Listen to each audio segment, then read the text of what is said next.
लेकिन अगर भेजे में बात घुस गई तुम पागल नहीं बनने के, पक्का दावा है।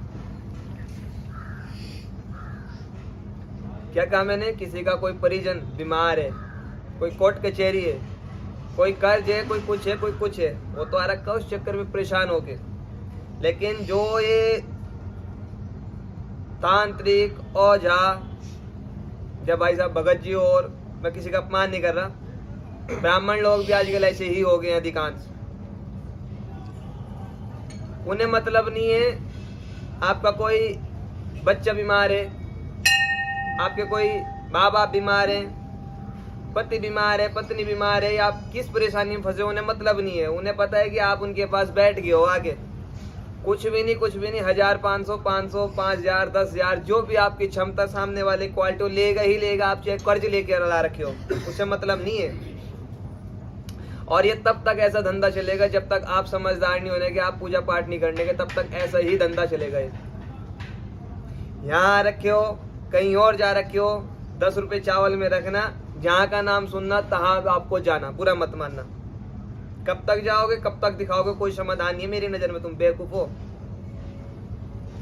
अरे बात समझ, कब तक दिखाओगे बताओ? समाधान है ये? कोई समाधान नहीं है। कब तक दिखाओगे? जहां जाओगे नई बात ही पाओगे, और ये नई बात तब तक आपके भेजे में घुसती रहेगी जब तक आप समझदार नहीं होने के। बहुत कम लोग ऐसे तुम्हारे बीच में बैठे हुए होंगे जो कभी मंदिर जाते हो, बहुत कम। मंदिर नहीं जाना, पूजा पाठ नहीं करना, घर परिवार में कोई कथा हवन नहीं करना, तो कहाँ से जानकारी होगी? जब जानकारी नहीं है, आज दुखों का पाठ बढ़ रहा, तो तुम यहाँ बैठे हो, तुम वहां बैठोगे, तुम वहां बैठोगे, तुम नहीं, अपने आप को ही धोखा दे रहे हो। बात समझ आ रही है? अपने आप को ही धोखा दे रहे हो। हाँ मानता हूँ, सुख दुख की छावें सबके ऊपर है, हमारे ऊपर भी चल, सबके ऊपर चलते, भगवान के ऊपर चली। उसका भगवान ने एक माध्यम बना रखा है कि जब भी आपके ऊपर ऐसी कोई दुख की या सुख की छांव पड़ेगी, आपको किसी ना किसी को उसे बुलाना, ये जाना ही पड़ेगा। सुख हो तब भी 4 आदमी इकट्ठे करने पड़ते हैं, दुख हो तब भी आपको 4 ही आदमी इकट्ठे करने पड़ते हैं। सुख हो तब भी आपको सलाह लेनी पड़ती है, दुख हो तब भी आपको सलाह लेनी पड़ती है। बिना अकेला इंसान कुछ नहीं कर सकता, मानने की बात है। लेकिन आप अगर यहाँ बैठे हुए हो, यदि दर्शन करने आ रखे हो, आप दर्शन करो और जाओ।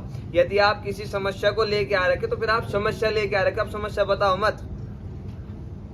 आप यहाँ बैठ रखे हो, कुछ नहीं करना है भाई साहब, कुछ नहीं करना है। आप पूछने आ रखे हो ना, अगर आप पूछने आ रखे हो, बिल्कुल भाव के साथ, श्रद्धा के साथ बैठो, अपनी समस्या मत बताओ कि करने क्या आए हुए हो।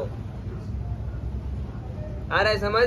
मेरी कुछ बहनें ऐसी बैठी हुई हैं, कोई भी सोशल नेटवर्क के माध्यम से देख रहे होंगे, मैं किसी का अपमान नहीं कर रहा हूँ, बार बार हाथ जोड़कर विशेष विनती यही कर रहा, मैं किसी का अपमान नहीं कर रहा।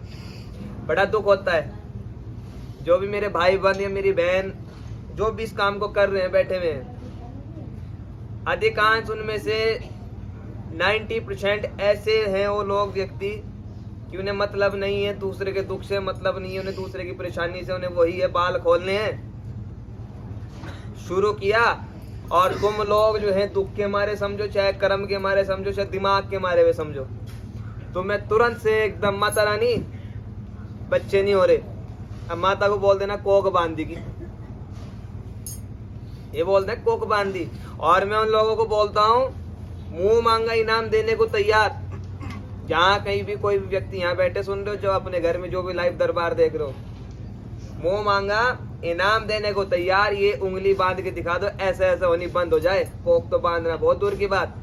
तो भाई साहब मुंह मांगा इनाम। भारत सरकार को जरूरत है ऐसे ऐसे महान हस्तियों की। पाकिस्तान की सेना की उंगलियां बंधवा दो, गोलियां ही नहीं चलने की। और राष्ट्रपति द्वारा जो सम्मानित होंगे तुम लोग, का तुम कोक बांधते घूम रहे हो यार। इन अंधविश्वासों में मत पड़ो। किसी ने बोल दिया कोक बांधी, तुम्हें उसका इलाज कराना है, 1 बार 2 बार 3 बार, पैसे के पैसे चले गए, कोक फिर नहीं खुल रही, आदमी को विश्वास ही टूटेगा और कुछ नहीं होने वाला। और किससे टूटेगा? इंसान से नहीं, भगवान से। जबकि भगवान की गलती नहीं है भाई साहब, भगवान के ठेकेदारों की गलतियां हैं। और सबसे बड़े उसमें गलती के हकदार तुम लोग हो। क्यों बता रहे हो तुम कि बच्चे नहीं हो रहे हैं? सामने वाला जब ये देख सकता है कि कोक बंदी हुई है, तो सामने वाला ये भी तो देख सकता है कि तुम आ क्यों रखे हो, तुम बता क्यों रहे हो भाई कोक बंद रखी है, तुम्हारे ये बच्चे नहीं हो रहे। तुम शांति से आगे बैठो, किसी के अंदर वास्तव में दम होगा वास्तव में कहीं कोई ना कोई ज्यादा नहीं, थोड़ी बहुत करामात होगी, आपको एकदम से उठा देगा कि हाँ भाई आजा, तेरे पास बच्चे नहीं है तो इसलिए दरबार में रखा। वही दरबार है, वही शक्ति है।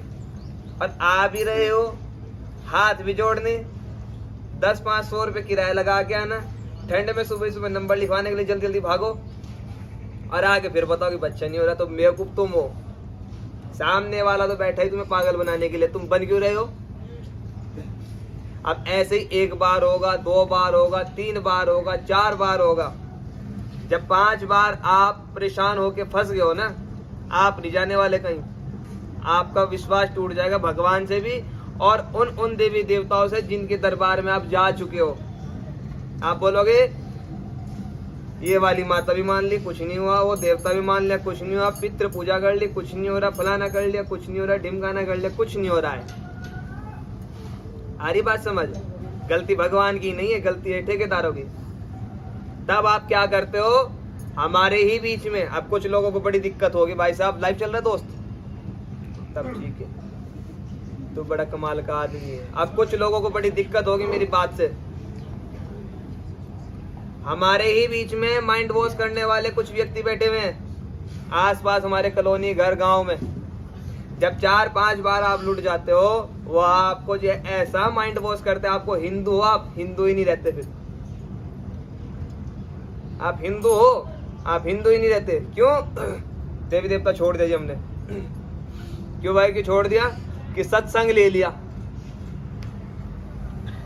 आ रही बात समझ? देवी देवता छोड़ दिए हमने। क्यों छोड़ दिए भाई? कि हमने सत्संग ले लिया।